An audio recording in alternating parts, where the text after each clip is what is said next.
LIC of India presents Union Budget 2025, co-presented by Sensodyne, co-powered by SBI, the banker to every Indian, and LIC Housing Finance Limited. Associate sponsor ACC and Ambuja Cement. Now I move to exports as the fourth engine. We will set up an export promotion mission with sectoral and ministerial targets driven jointly by the Ministries of Commerce, MSME and Finance. It will facilitate easy access to export credit, cross-border factoring support, support to MSMEs to tackle non-tariff measures in overseas markets. A digital public infrastructure, Bharat Trade Net, for international trade will be set up as a unified platform for trade documentation and financing solutions. This will complement the Unified Logistics Interface platform. The BTN will be aligned with international practices. Support will be provided to develop domestic manufacturing capacities for our economy's integration with global supply chains. Sectors will be identified based on objective criteria. Facilitation groups with participation of senior officers and industry representatives will be formed for select products and supply chains. Through this, there are huge opportunities related to Industry 4.0, which needs high skills and talent. Our youth have both. Our government will support the domestic electronic equipment industry to leverage this opportunity for the benefit of our youth. A national framework will be formulated as guidance to states for promoting global capability centers in emerging Tier 2 cities. This will suggest measures for enhancing availability of talent and infrastructure, building bylaw reforms, and mechanisms for collaboration with industry. Our government will facilitate upgradation of infrastructure and warehousing for air cargo, including high-value perishable horticultural produce. Cargo screening and customs protocol will be streamlined and made user-friendly. Reforms as the fuel. Over the past 10 years, our government has implemented several reforms for convenience of taxpayers, such as faceless assessment, 2, taxpayer charter, 3, faster returns, 4, almost 99% returns being on self-assessment, and 5, Vivad Se Vishwas scheme.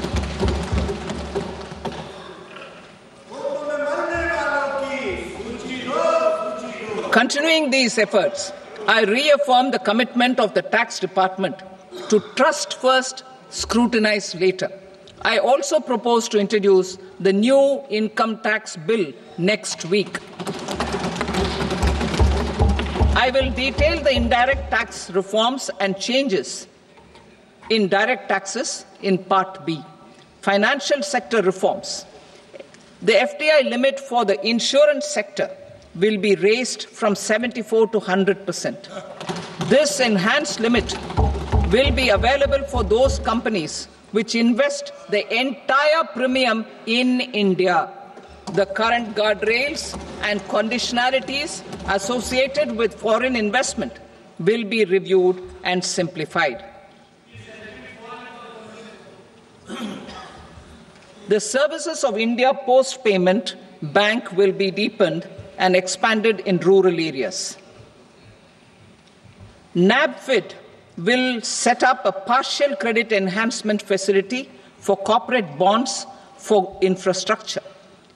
Public sector banks will develop Grameen Credit Score framework to serve the credit needs of SHG members and people in rural areas.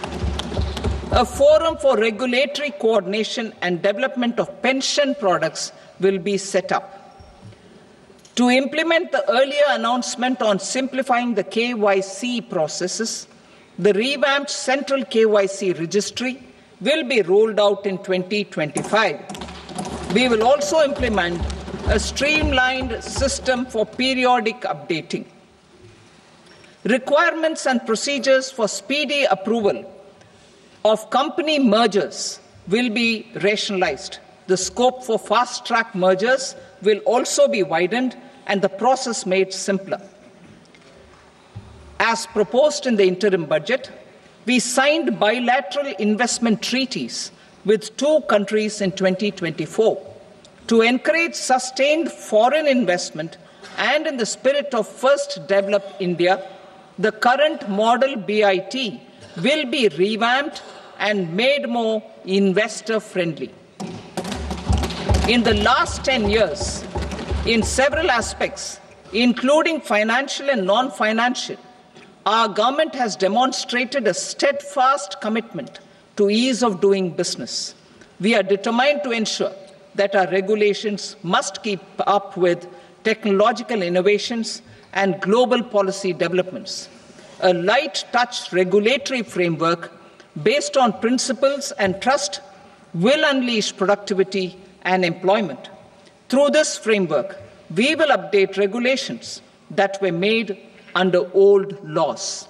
To develop this modern, flexible, people-friendly, and trust-based regulatory framework appropriate for the 21st century, I propose 4 specific measures. A high-level committee for regulatory reforms will be set up for a review of all non-financial sector regulations, certifications, licenses, and permissions. The committee will be expected to make recommendations within a year. The objective is to strengthen trust-based economic governance and take transformational measures to enhance ease of doing business, especially in matters of inspection and compliances. States will be encouraged to join in this endeavor. An investment friendliness index of states will be launched in 2025 to further the spirit of competitive, cooperative federalism. Under the Financial Stability and Development Council, a mechanism will be set up to evaluate impact of the current financial regulations and subsidiary instructions. It will also formulate a framework to enhance their responsiveness and development of the financial sector. In the Jan Vishwas Act 2023, more than 180 legal provisions were decriminalized. Our government will now bring up the Jan Vishwas Bill 2.0 to decriminalize more than 100 provisions in various laws.